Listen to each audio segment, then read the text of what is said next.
February 13th, 1542. Tower Green. A block, a girl, an axe. She kneels in velvet, just 19. "I die a queen," she whispers.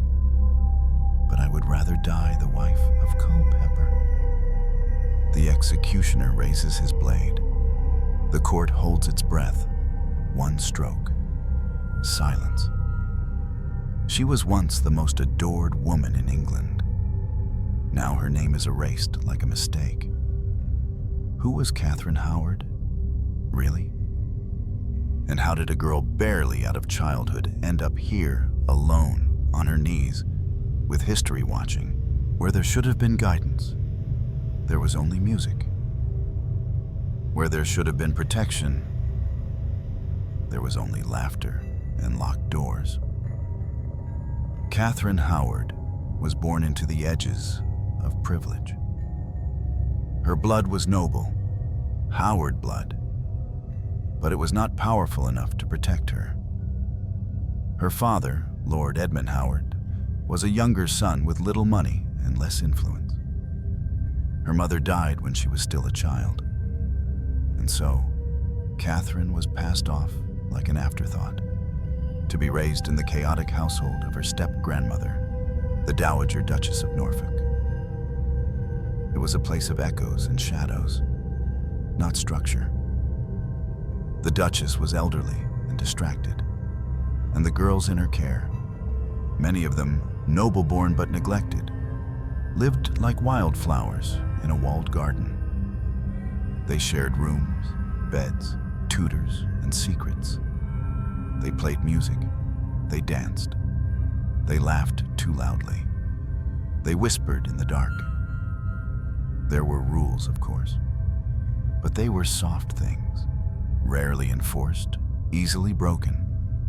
Virtue was a word often repeated, but rarely ensured. At night, the keys to the dormitories were not always kept safe. Gentlemen could come and go if they knew whom to charm. And Catherine, young, bright, unaware of what her presence could stir, was left far too early to interpret a world she had never been taught to question. She was lively, but unprepared. Her letters later in life would be clumsy, misspelled, naive. She could sing, dance, and smile with chance charm. But she could not argue with a priest, decipher court politics, or read Latin prayers.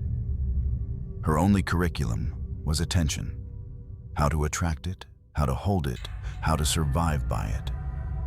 At some point in her mid-teens, maybe 14, maybe even younger, Catherine formed a connection with her music tutor, Henry Mannix. The records are uncertain. He was older. She was impressionable. They exchanged notes. She confided in him. She later admitted it was inappropriate. She believed it was affection. Or perhaps it was what passed for affection in a place full of youth and silence. But Mannix was soon replaced, first in attention, then in presence, by another man, Francis Derham. He was a secretary in the Duchess's household, lower in rank but bolder in nature. Their relationship was more serious, more dangerous. Some referred to it as a pre-contract, a promise of marriage. They gave each other tokens, shared time alone, and called each other by names that hinted at commitment. Catherine called him husband. He called her wife.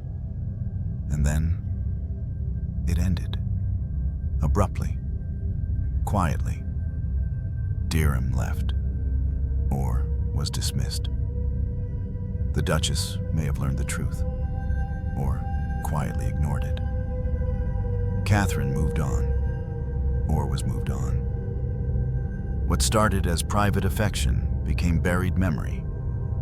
But memory in the Tudor court does not rest, especially when you wear a crown. In 1539 or early 1540, Catherine left the Duchess's household for something grander. A place at court as a lady-in-waiting to Anne of Cleves, the fourth wife of Henry VIII. She was now around 16, already versed in charm, already guarding her past. It was at court where her appearance became dangerous. She glowed like a polished coin in sunlight, small, bright-eyed, graceful. Men took notice, women took caution, and above them all, the king, older, burdened by illness, grasping at youth, fixed his gaze on her. This was a man who had already condemned one wife and dismissed another. And now, he wanted Catherine. She did not choose him. Can any girl of 17 choose freely when the King of England calls her his rose without a thorn? Suddenly, she was lifted like a treasure. Her gowns shimmered, her chambers glowed, her laughter echoed across marble floors. But beneath the silk and song, she was still the same girl. Untaught in caution, untrained in fear, unarmed for what was coming. No one warned her that what had once been ordinary could become fatal. No one told her that the past was not past. No one explained that in a court ruled by pride, your history is never truly yours. The playful customs she had learned as a girl, quiet glances, secret smiles, gestures mistaken for games, became risks. Every name once whispered near her became evidence. Every letter once written, a possible wound. But she did not know that. She thought she was protected. She thought she had escaped. And in the torch-lit chambers of Whitehall Palace, Catherine Howard began her reign. A girl in a crown. A child stepping softly into a room where lions sleep. But history does not smile back. And the ghosts of Norfolk House had already begun to stir. She called him Majesty. He called her his jewel. But jewels are worn and then discarded. When Catherine Howard became queen, it was not with fanfare, but with urgency. Henry VIII's fourth marriage to Anne of Cleves had ended in humiliation. The king had called Anne the Flanders mare, and their union was annulled within 6 months. The court buzzed with gossip. The aging monarch, nearly 50, plagued by ulcers, obesity, and bitterness, needed a new bride, one who would give him not only pleasure, but the illusion of renewed vigor. Catherine was young, glowing, untouched by scandal, at least in the king's eyes. She moved through court like a flame-trailing perfume. Barely 17, she radiated sweetness and submission. To Henry, she was salvation wrapped in silk. To the courtiers, she was a gamble. And to herself, well, perhaps even she didn't know what she had become. In July 1540, barely weeks after Anne of Cleves was sent away with a generous pension, Catherine married Henry VIII in secret. He was 49. She, likely 17. By August, she was queen in name, title, and duty. The court rejoiced, or pretended to. The old king smiled again. Musicians played longer. Feasts stretched past midnight. Henry called her his rose without a thorn, a cruel irony considering how deeply she would later be cut. He lavished her with jewels, gowns, and praise. She was treated not only as a consort, but as a rebirth of courtly love. After the dark years of Anne Boleyn's scandal and Jane Seymour's death, Catherine felt like innocence incarnate. But behind the closed doors of the palace, the story was far from a fairy tale. Henry's body was decaying. His ulcerated legs stank so badly that his servants sometimes gagged. He was prone to rages. He distrusted even those closest to him. His courtiers had learned to fear his moods, and his wives, past and present, knew how swiftly favor could turn to fatal displeasure. Catherine, young and poorly educated, was in no position to manage a man like Henry. She played the role of adoring wife, of charming hostess, of obedient queen. But her letters reveal a girl more concerned with gowns and dances than theology or politics. She was a child handed a scepter. Still, she tried. She visited hospitals, made donations, played the part expected of her. She smiled. She bowed. She endured. But her heart was elsewhere, or perhaps never fully present. At court, the eyes never slept. Ladies gossiped. Men watched. And beneath the glimmer of gold, danger rippled like poison in a goblet. The Privy Council was full of rivals. Thomas Cranmer, the Archbishop of Canterbury, was uneasy about Catherine. The Duke of Norfolk, her own kin, watched her rise with quiet calculation. Her marriage was a fragile triumph. One crack, and the whole illusion could shatter. But Catherine may have believed she was safe. She had done the impossible. She had made the king happy. For months, Henry was transformed. He paraded her before the people. He penned declarations of his joy. Foreign ambassadors reported that the queen had tamed the lion. But taming a lion is not the same as understanding it. Henry wanted more than affection. He wanted loyalty, purity, obedience, and above all, he wanted a son. Catherine, still a teenager, showed little sign of conception. The king grew anxious. His leg festered. His sleep was broken. His moods darkened. And in the long, silent nights, perhaps Catherine began to remember the shadows of her past. The hands of Manox, the promises of Dereham, and the eyes of a certain gentleman of the chamber, Thomas Culpeper. But that comes later. For now, the young queen played her part. She curtsied before her husband. She signed letters with childish flourishes. She whispered in corridors, smiled at banquets, and filled the palace with youthful laughter. She was, for a moment, England's Rose. But even roses bruise. At court, nothing remains hidden for long. A careless word, a glance too prolonged, a servant's loyalty shifting with the wind.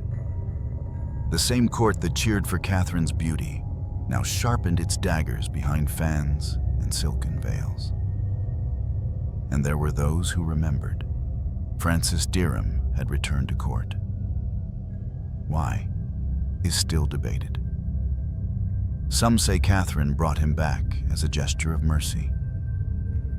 Others claim he blackmailed her, threatening to expose their past. Regardless of motive, he was now her secretary, a dangerous move and one that would set her doom in motion. Meanwhile, Thomas Culpeper hovered like a shadow, handsome, favored by the king, always near. Catherine was drawn to him, he to her. The nature of their relationship is still debated. But letters would be found, meetings arranged. And in a court where love could be construed as treason, flirtation was enough to kill. Catherine had learned how to charm, not how to survive. She had mastered the art of attraction, but not discretion. She had been taught to obey, but never to understand power. And so, her days passed in a glittering cage. She smiled in the sunlight. She danced to please. But outside her chambers, wolves waited. And inside her own heart, the first tremors of dread began to stir. The past is a lock without a key until someone decides to break it open. It began, as many tragedies do, with a whisper. In the autumn of 1541, the king and queen set off on a royal progress to the north of England. It was meant to be a triumphal tour.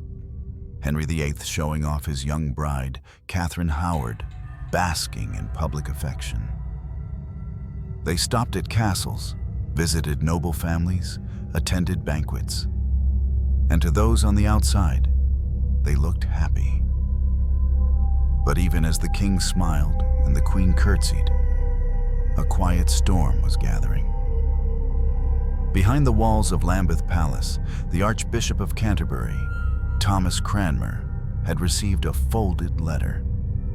Anonymous, cautious, deadly.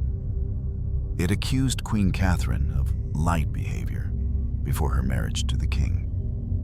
It named names: Henry Mannix, Francis Derham. It hinted at impropriety, at secrets buried under silks and smiles. Cranmer paled as he read. He knew the king's mind. He knew what such news could unleash. But he waited. He watched. He confirmed. By early November, Henry and Catherine had returned to Hampton Court. The palace was decorated for All Saints' Day.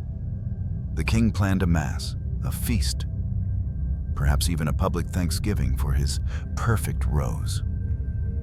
But Cranmer had already decided. He slipped the letter into the king's private chapel, placing it where no servant dared touch and no minister could pretend ignorance. Henry read it alone. What followed is not fully recorded, but what is known is enough. The king went pale, then red, then silent. He did not see Catherine for days. He gave no public statement, but orders were issued. Locks were changed. The queen was confined to her chambers. Interrogations began. Francis Derham was arrested first, dragged from court, thrown into the Tower, questioned, then tortured. He admitted to the relationship. He confessed to calling her his wife. He spoke of shared beds, exchanged gifts, the nights at the Duchess of Norfolk's household. He claimed they had a pre-contract, a legal promise of marriage that, if proven, would make Catherine's royal marriage invalid. Next came Henry Mannix. His confession was shorter. He admitted to touching her, to writing her letters, but insisted they had not gone all the way. A distinction that, in Tudor law, could mean the difference between disgrace and death. Catherine's servants were next. One girl, Margaret Morton, claimed to have seen Derham in the Queen's private chambers.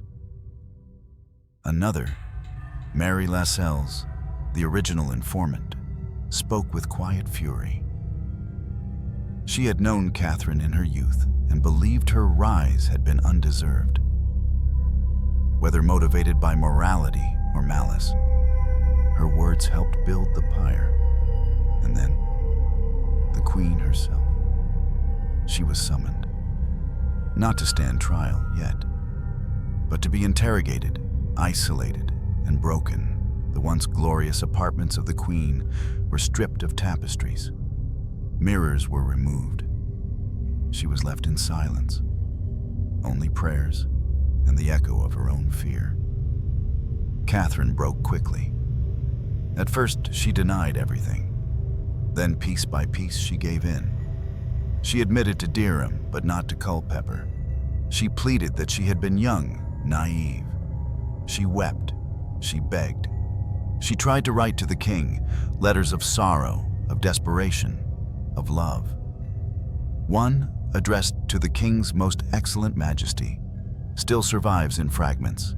She wrote, "Most dread and sovereign lord, I, your most sorrowful subject and poor gentlewoman, cast myself at your feet, desiring you to take pity on me. I was young, I knew not what I did. I never loved any man but your majesty." But Henry would not see her. He was not a man who forgave betrayal, especially not when it bruised his pride. He locked himself away, refused food, raged in silence. Some say he cried, others say he swore he had been cursed. A womanizer in youth, now betrayed by women in power. And still, the whispers spread. People at court began avoiding Catherine's name. The same courtiers who had bowed to her now avoided her corridor. Her Howard relatives scrambled to distance themselves. Even the Duchess of Norfolk, her guardian, was arrested. The sins of one girl rippled outward, swallowing entire households. It was no longer just a scandal, it was a crime, because the Queen had concealed her past. And under Tudor law, concealing previous relationships before marriage to the king was considered treason, a betrayal of the king's person, an insult to his honor, a threat to the succession.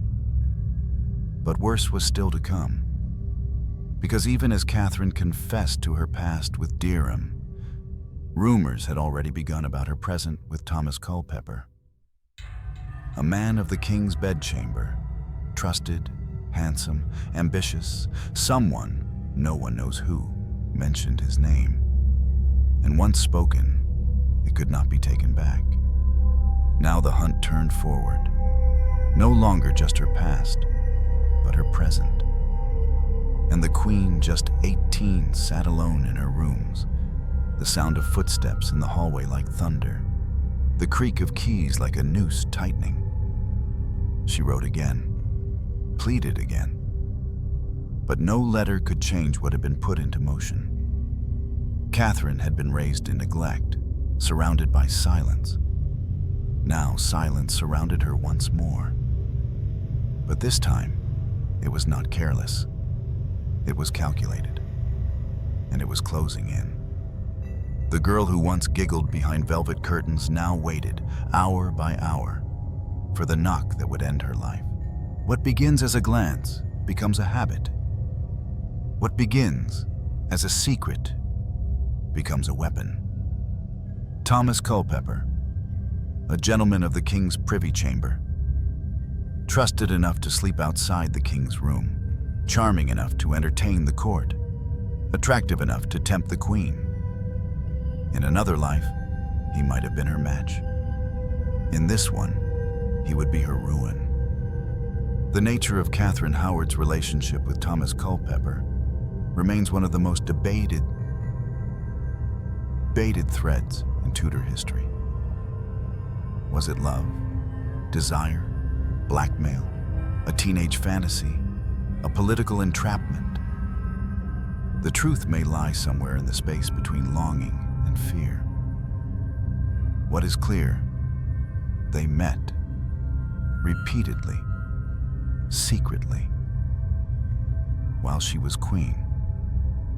The meetings were arranged with the help of Lady Rochford, the widow of George Boleyn, Anne Boleyn's brother, and herself once caught in the crossfire of Henry's rage. It was she who unlocked the doors, who stood watch in candlelit corridors, who passed messages between the Queen and the courtier. Why she did it is still debated. Some say she pitied Catherine. Others say she resented the court and sought chaos. Perhaps after surviving Anne Boleyn's downfall, she simply couldn't resist a tragedy waiting to happen. The meetings took place late at night, behind closed doors, away from the court's eyes, but never truly hidden. Servants whispered. One guard claimed to have seen Culpeper leaving the Queen's apartments at odd hours. Another claimed she kissed him by torchlight. Lady Rochford admitted to watching the door for hours at a time. One meeting lasted until 2 or 3 of the clock in the morning. In an era where court politics were warfare in silk, such carelessness was fatal. Catherine wrote him letters. Only one survives, but it is enough to cast shadows on every hope of innocence. In it, she writes, "It makes my heart die to think I cannot be always in your company. I long to speak with you as I have promised." The handwriting is clumsy. The words are simple, but the meaning is not. She signed it, "Yours as long as life endures." It is not the letter of a queen to a subject. It is the letter of a girl, starved of affection, trapped in a loveless marriage, grasping for something real. But real love, in the Tudor court, was dangerous, especially when the king believed he had finally found peace.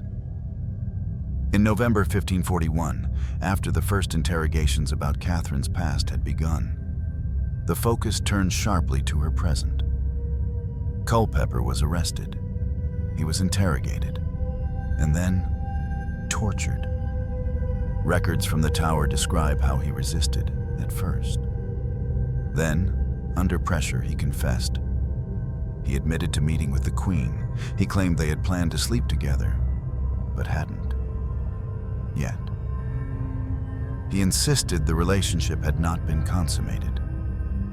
But even that was treason, because even the intent to commit adultery with the Queen was a capital offense. Even the thought of dishonoring the king's bed was enough to send a man to the scaffold. Francis Derham was also questioned again. Now faced with Culpeper's confession, he tried to save himself. He claimed he had introduced Culpeper to the Queen. He claimed Catherine loved Culpeper more. He painted her not as a seduced girl, but a seductress. In trying to survive, he made her guilt impossible to ignore.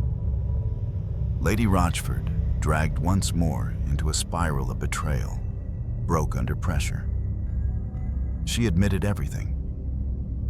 And then, in the weeks that followed, she fell into hysteria. She lost the ability to speak coherently. Some said she had gone mad. Others said she had simply seen too much tragedy in one lifetime. Even so, the court would not allow her mind to save her body. An emergency act of parliament was passed. Those deemed insane could still be executed for treason. They would not let her escape. And Catherine? She was still locked in her chambers, forbidden to walk the palace, forbidden to speak to friends, forbidden even to plead her case. She asked to see the king. Again and again, she begged for a final meeting, a chance to explain, a chance to cry. She had been married to him, after all. Shouldn't she be allowed to speak to the man she had once called her Lord and Sovereign? But the king refused. He was broken by shame, by rage, by the cruelty of repetition. He had lost one wife to execution, another to death, another to annulment. And now this, another betrayal, another scandal, another queen who made a fool of him. In his mind, Catherine was no longer a rose. She was poison. And the court moved quickly to finish what had begun. The evidence was stacked. Her confessions of past lovers, her letter to Culpeper, the testimony of Lady Rochford, the interrogations of servants, the silent refusal of the king to intervene. By late November, Catherine was moved from Hampton Court to Sion Abbey. Not yet the Tower, but a place of religious exile. It was here that she first understood her death was certain. Here that she broke. She screamed. She cried. She refused food. She beat her fists against the walls. Then, silence.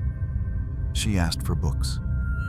She began to pray, and somewhere between candlelight and cold stone, she began to rehearse how to kneel, how to hold her head still, how to die with grace. Because in Tudor England, a queen could fall. But she must not tremble. Outside the abbey walls, London prepared the scaffold. And inside, a girl, barely 19, prepared to become history. Once the blood begins to speak, silence cannot save you. In December of 1541, Queen Catherine Howard was no longer a queen in truth. Only in name. Her crown still existed, but her fate had already been signed in breathless whispers, tortured confessions, and the ink of betrayal. The days were growing shorter. The light faded early, and with it, so did the last illusions of mercy. From Sion Abbey, Catherine was watched constantly. She was denied visitors. Her letters, monitored her meals, checked her prayers, ignored by men who now saw her as evidence, not soul. She was no longer a person. She was a question. How many knew? How far did it go? How long had the crown been defiled? The Privy Council moved swiftly, not with justice, but with precision. They were not looking for the truth. They were building a case. And in the Tudor court, once the case was built, the verdict was inevitable. Francis Derham was the first to fall. He had confessed to his past with Catherine, claimed he had once called her his wife. That might have been survivable, until the evidence of Thomas Culpeper came forward. Now, Derham's crime was not just seduction, it was ambition. He was portrayed as a man who thought himself worthy of the king's wife. The narrative was turned. Not a youthful mistake, but a deliberate act to corrupt the crown. Under torture, Derham revealed everything he could. He named dates, letters, glances. He hoped that pain would buy leniency, but it only bought him a slower death. On December 10th, 1541, Derham and Culpeper were dragged through the streets of London to Tyburn. It was cold, wet, mud on the cobbles, ashes from previous executions still clung to the posts. A great crowd had gathered. Executions were spectacle, but royal betrayals drew more than morbid curiosity. They drew judgment, awe, and fear. Culpeper, whose crime was closer to the Queen, was granted a relative mercy. He was beheaded. One clean stroke, blood on snow. But Derham, whose sin was deeper in the past, met a different fate. He was hanged, drawn, and quartered, a traitor's death. He was tied to a wooden hurdle, dragged by a horse, hanged until near death, then cut down, disemboweled while still alive. His heart torn out, his body quartered, his remains displayed as warnings on city gates. The screams echoed through London, and somewhere not far from the sound, Catherine heard them. She would not be allowed to look away. Eyewitnesses report that when Catherine was informed of Derham's fate, she collapsed. She cried out, not as a queen, but as a girl, lost, terrified, unable to breathe. She asked again to see the king, to speak, to explain. He refused. Henry was not just punishing her, he was erasing her. Each hour she lived was another crack in the image of his kingship. But worse still was what followed. The council now turned its sights on Lady Rochford. She was too entangled to escape. Her aid in arranging secret meetings with Culpeper was now undeniable, and she, already descending into madness, was imprisoned in the tower. Records say she became incoherent. She raved, she spoke to herself. She wandered her cell in circles. But Parliament passed a special bill allowing her to be executed regardless of her mental state. Mercy, like love, had no place in this trial. Meanwhile, Catherine was moved. Her final stop? The Tower of London. The place where queens went to vanish. Anne Boleyn had walked these same stones. Catherine's cousin. Her fate had been sealed in this very fortress. Her blood still haunted the walls. Now Catherine entered in the dark, through Traitor's Gate, her face veiled, her steps uncertain. Guards watched her from every angle. She was no longer allowed to write, to speak freely, to cry too loudly. And in that silence, she began to change. She no longer wept like before. She no longer screamed. She began to whisper to herself, practicing.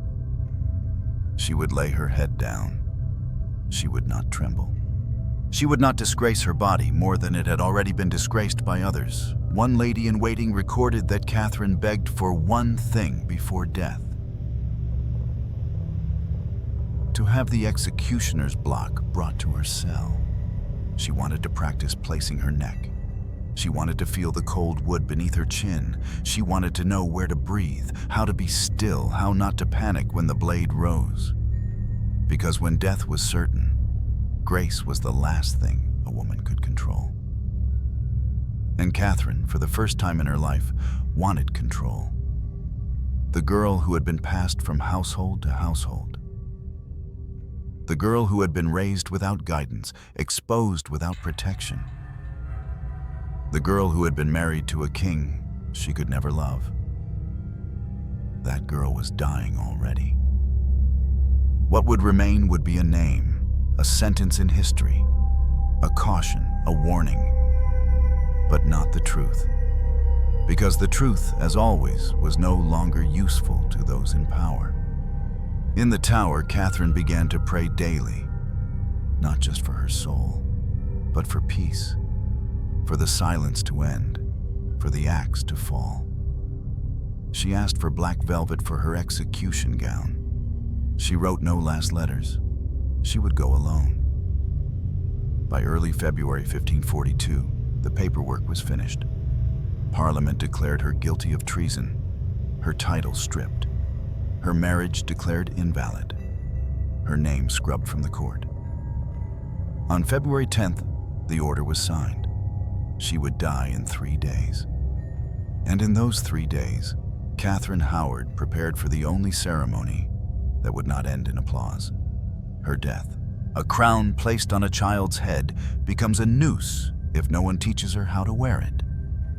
February 11th, 1542. The Tower of London stood shut down under a gray sky, its stone walls soaked with memories and mourning.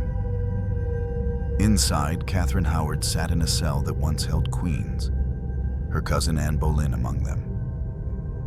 She was 19 years old. There were no royal comforts left. Her bed was narrow, her firewood was rationed. The velvet gowns she had once worn had been taken away.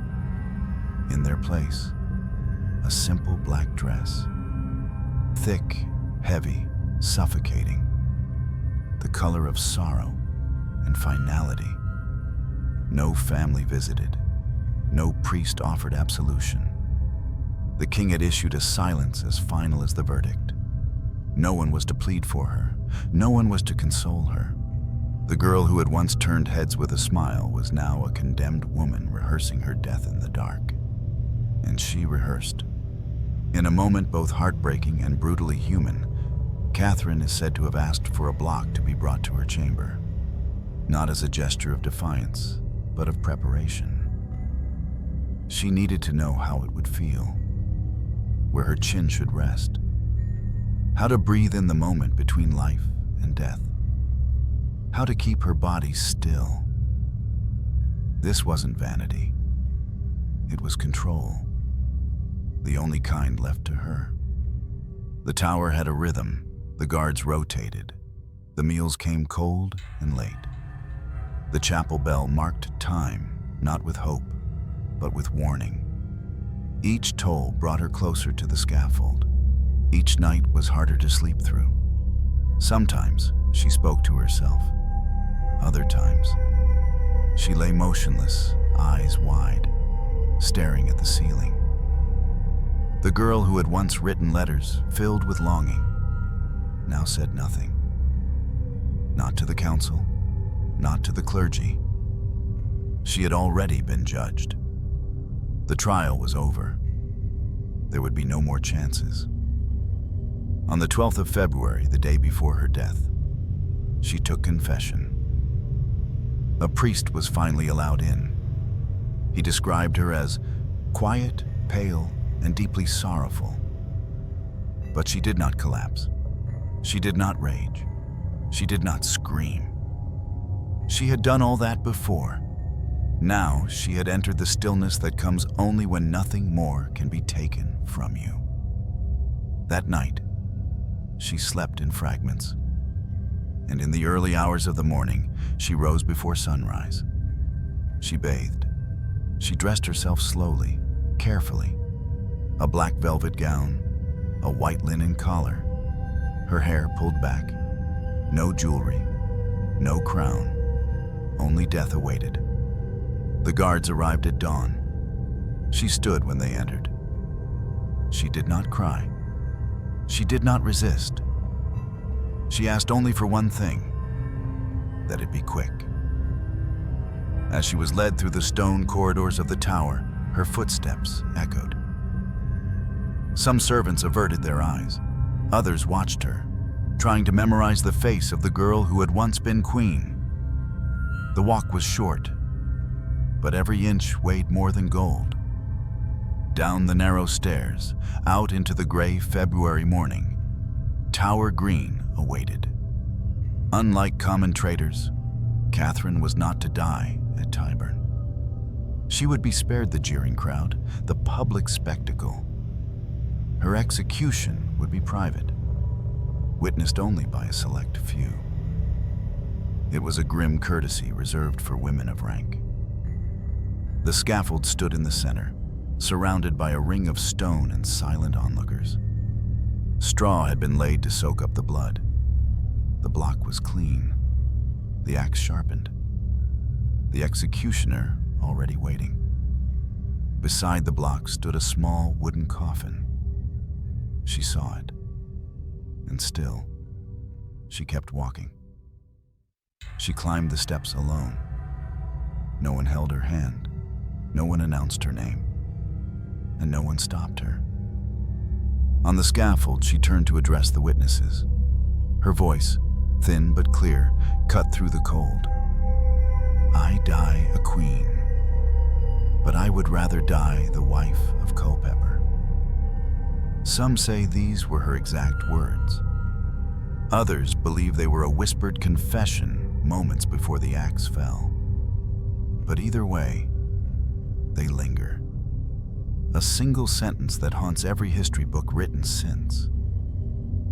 She knelt before the block. She tucked her skirt beneath her. She placed her neck on the wood with practiced care. And she waited. There was no flinching, no scream, only breath. And then, one stroke.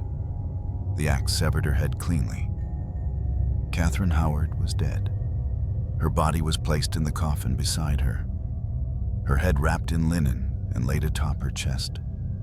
No royal procession, no mourning bells, no tomb with marble angels. She was buried near Anne Boleyn in the chapel of St. Peter at Vincula, just feet from where she had died. Two cousins, two queens, two girls executed by the same man. The king, Henry VIII, did not speak of her again. There was no public grief, no decree of remembrance, only silence. He returned to business, to politics, to meals. Within months, he would remarry, again, but the tower did not forget, and neither did the women who passed through its gates in the years to come. Catherine Howard had been a child caught in the gears of power. A rose, plucked too soon, punished for blooming where it should not. And though her reign lasted barely 18 months, her death would echo for centuries. Not because she ruled, but because she was destroyed by the very crown meant to protect her. In that final morning, she was not queen, not noble, not traitor. She was a girl, kneeling before the axe, and history watched and did nothing. She died with more grace than the men who sent her there. February 13th, 1542. The morning broke with a brittle cold, the kind that cracks on skin and stiffens breath. Snow had fallen lightly during the night, dusting the tower's stone with a pale silence. No birds sang. The Thames moved slowly, like morning itself had thickened the water. Inside the Tower of London, the executioner sharpened his blade one last time. At first light, Catherine Howard was roused from what little sleep she had managed. The final preparations had already been made. Her black velvet gown, simple, unadorned, was laid across the bench. A white cap for modesty, a small crucifix. Nothing else. No crown, no title, no mercy. She dressed without assistance. The room was quiet, save for the occasional creak of floorboards. Her ladies stood near, unable to speak. One tried to offer a whispered prayer, but Catherine raised a hand gently, as if to say, "Not now." Her mouth was set. Her eyes, dry. She had practiced. She had planned. She would go with dignity, or not at all. By royal order, the execution would be private. Only a small group of officials and witnesses would be allowed to stand at Tower Green. The king wanted no crowd, no chance for sympathy, no risk of public grief. And yet, even in its intimacy, the moment carried the weight of a nation. As Catherine was led through the tower grounds, a hush fell upon the stones. Her steps were steady, her hands clasped tightly. The sky was dull and gray, a fitting curtain for a death performed in silence. Guards lined the path. Some turned their eyes, others watched her. This girl who had once laughed in jeweled halls, now walking to her own end with more poise than most generals. When she reached the scaffold, she paused. It stood waiting, as if time itself had been holding its breath. Atop the platform, the block gleamed in the morning light.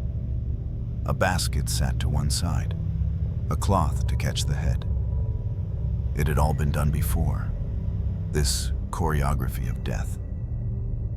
But today, it was hers alone.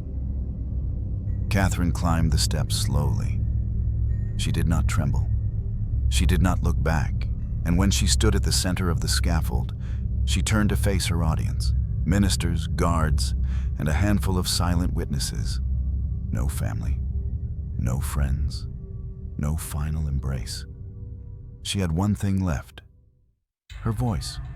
Accounts vary on what she said. Some say she simply asked for forgiveness. Others say she repeated her wish to die as Culpepper's wife. Most agree she spoke quietly, with strength. "I die a queen, but I would rather die the wife of Thomas Culpepper." A pause, and then another line, barely louder than breath. "God have mercy on my soul. Jesus, receive me." She removed her gloves, gave them to a servant, tucked her skirt beneath her knees. Kneeling, she placed her neck upon the block. It was the same posture she had practiced in the darkness of her cell. And now, she would not flinch. The executioner, dressed in black, face solemn, stepped forward.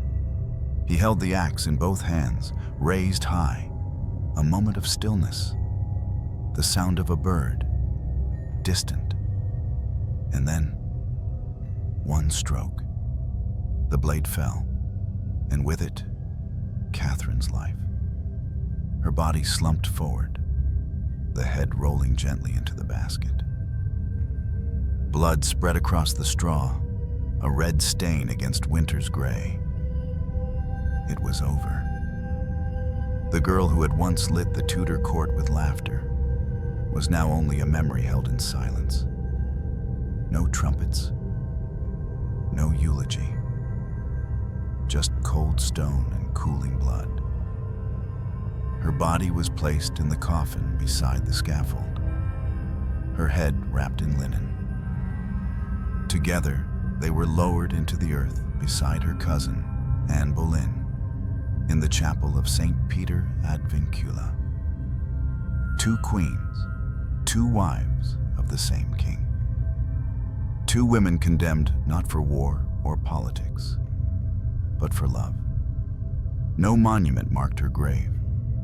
No poem engraved her name.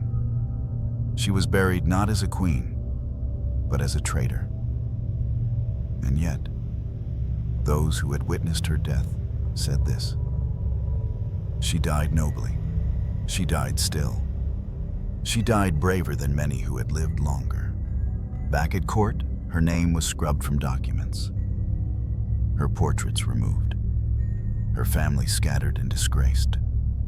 The coat of arms that once hung in the Queen's gallery was taken down and burned. The king refused to speak of her again. Within a year, he had remarried. His sixth and final wife, Catherine Parr, she would outlive him.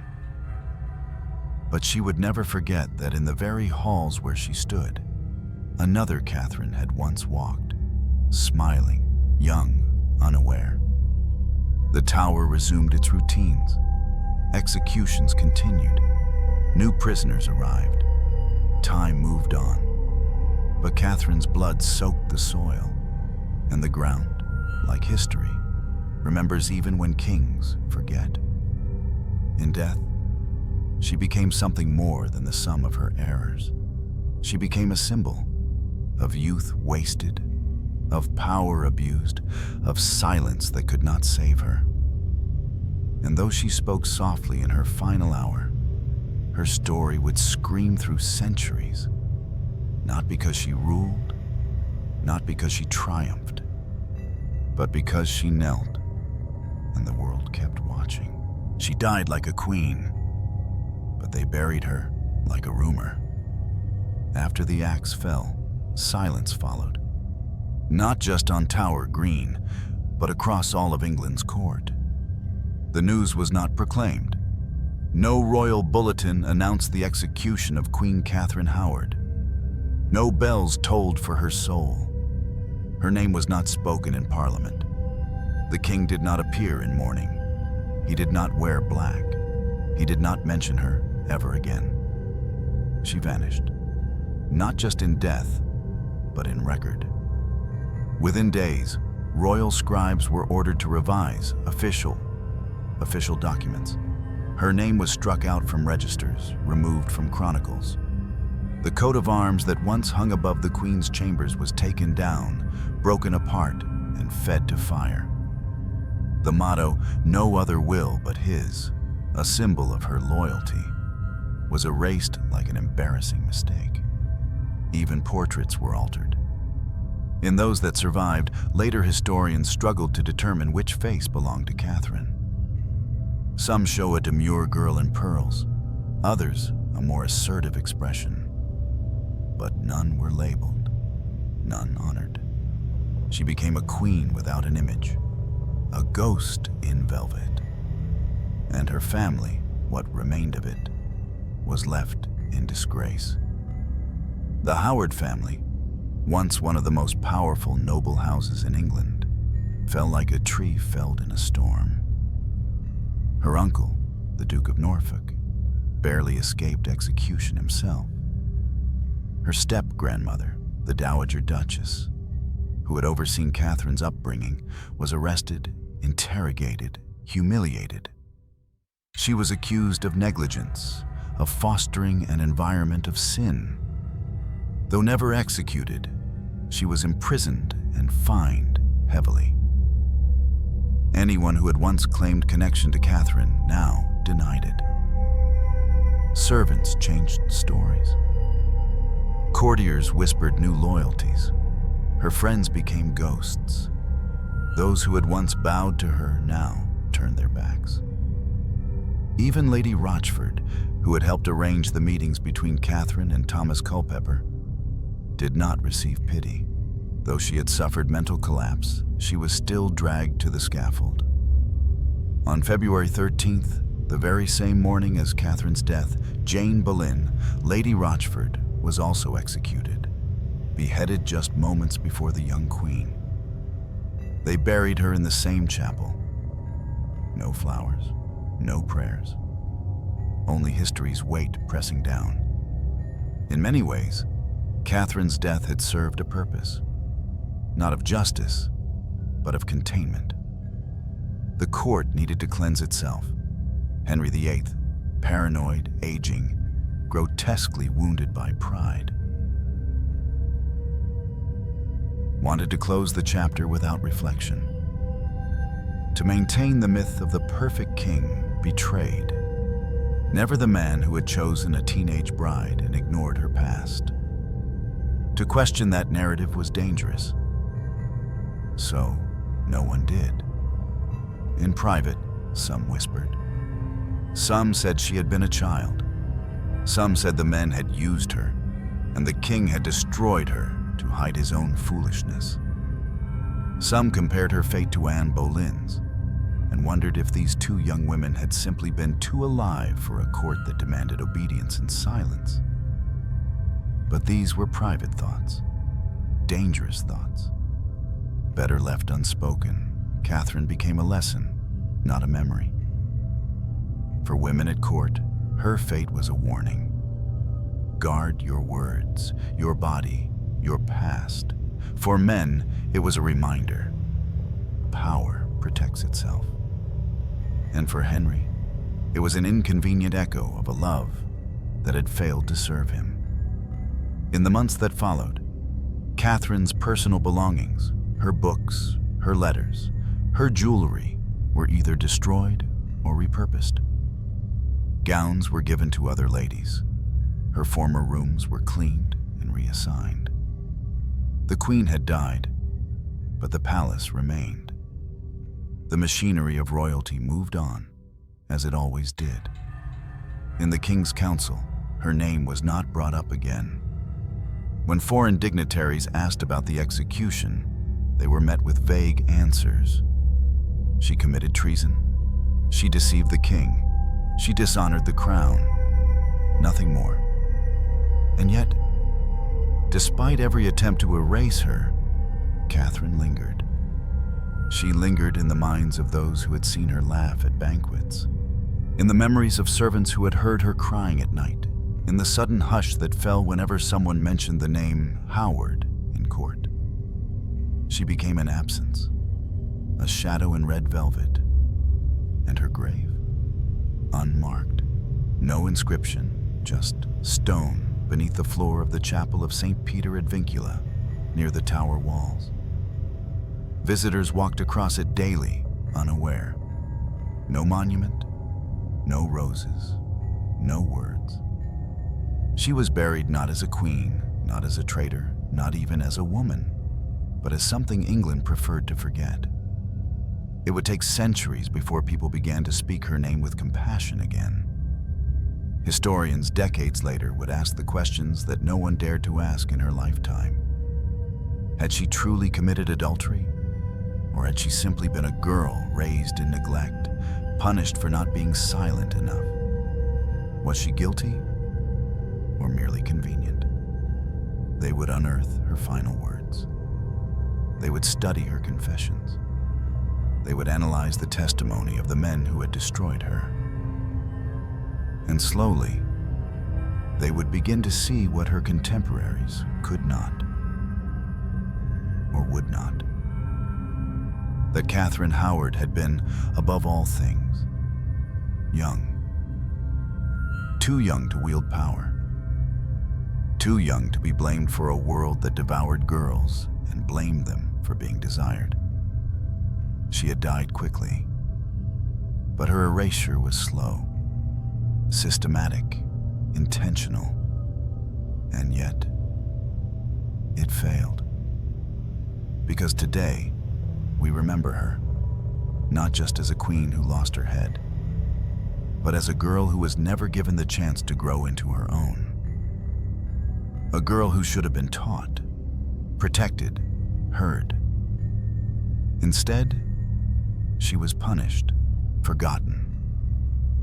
And in her forgetting, the court tried to preserve itself. but it could not escape her shadow. Because even unmarked graves still speak. And Catherine's grave speaks not of treason, but of neglect. Not of betrayal, but of blame. She was erased from records, but not from memory. She was remembered not as she was, but as others needed her to be. For centuries, Catherine Howard was remembered with a smirk. The books called her frivolous, reckless, vain.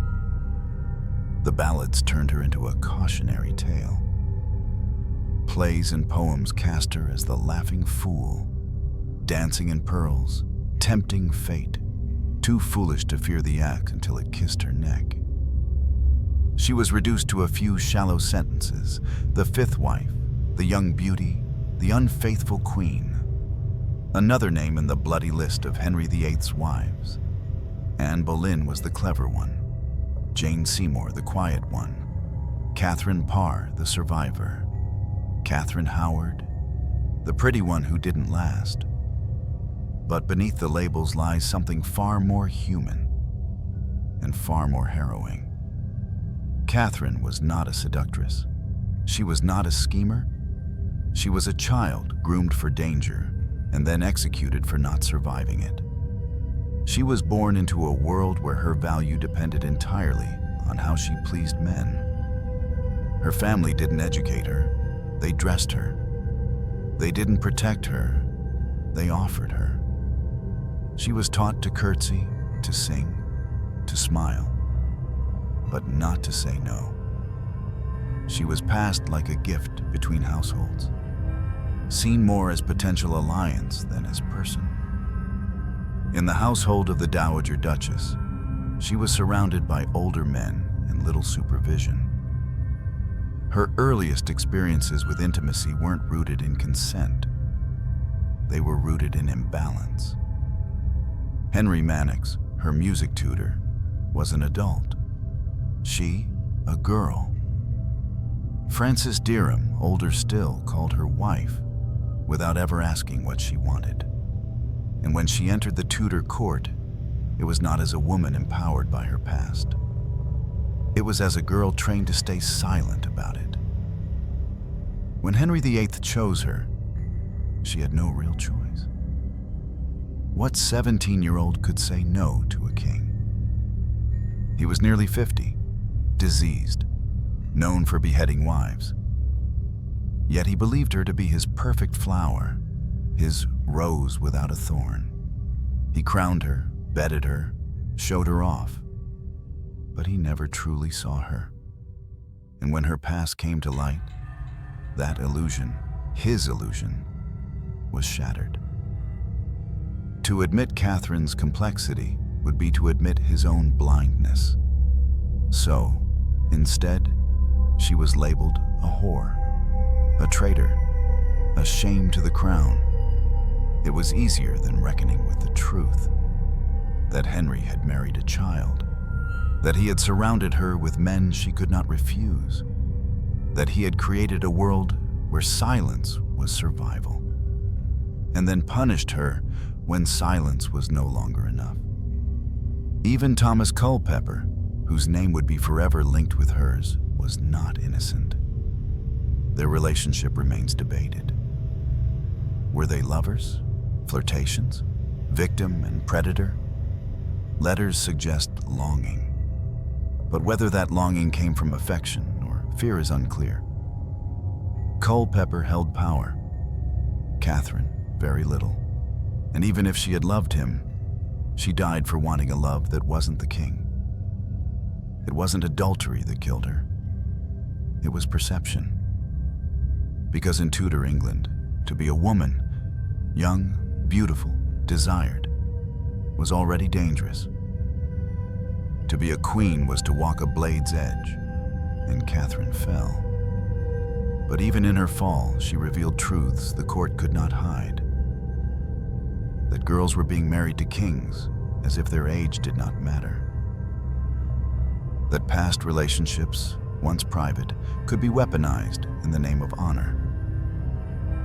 That a woman's body was not her own, until it was destroyed. That shame was not reserved for sin, but for survival. In the centuries that followed, her image shifted. In Victorian England, she became the tragic coquette. In modern retellings, she became a misunderstood girl. In feminist history, she became a symbol of systemic failure. And maybe in all of them, there is a fragment of truth. But none of them give her back her voice. Her actual words are few, her letters even fewer. Most of what we know about Catherine comes from those who condemned her interrogators, her accusers, the men who pulled confessions from her, and the ones who pulled her to the scaffold. But between the lines, a different portrait emerges. Not of a queen, not of a traitor, but of a young woman lost in a system that consumed her. One who had been taught to be desirable, but not to understand danger. Who had been given a throne, but no power. Who had lived in rooms where secrets festered and died in one where truth no longer mattered. And still, her story endures. Why? Because it asks a question no monarch ever wants to answer. What if the real crime wasn't what she did, but what was done to her? Today, when we speak her name, we no longer do so with mockery. We ask instead, was Catherine Howard a fool? Or was she a victim of courtly grooming, used and discarded by men who feared her past more than they loved her present? We now teach her story not as a joke, but as a warning. She is not remembered for her policies, her power, or her legacy. She is remembered for how little she was allowed to matter, for how quickly a crown can turn into a noose, for how the sins of others were written into her skin and then punished as her own. And perhaps that is why she still lingers in our minds. Because she reminds us that history is not just made by kings, but by girls who were told to stay quiet, and who, even in death, refused to be silenced. She didn't die because she sinned. She died because she was inconvenient. Catherine Howard was 19 when she died. 19. Think about that. Not as a number in a textbook, but as a living age. The age when many today are still figuring out who they are. When mistakes are supposed to be lessons, not sentences. When hearts break over love, not the axe. She wasn't powerful. She wasn't educated. She wasn't even prepared. She was crowned without preparation and condemned without mercy. And in between, she was passed from hand to hand, used, watched, judged, and then silenced. What happened to her wasn't just a personal tragedy. It was the result of a system designed to consume girls and discard them when they stopped being useful. A system that prized purity, punished memory, and called obedience virtue. A system where a child could be married to a man 3 decades older, and she would be the one accused of betrayal. Catherine Howard wasn't executed because she was dangerous. She was executed because she reminded the king and everyone around him that their power rested on fragile myths. The myth of royal infallibility, the myth of female silence, the myth that beauty without agency is virtue.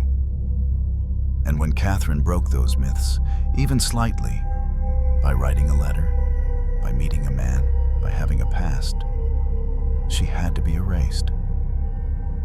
But she wasn't erased, not really. Because now, centuries later, we're still speaking her name. We're asking the questions the court refused to ask. We're peeling back the layers of judgment placed on her like veils. We're saying this girl was more than her death. She was more than her mistakes. She was more than a footnote in the shadow of Henry VIII. She was someone who deserved time to grow, to learn, to be.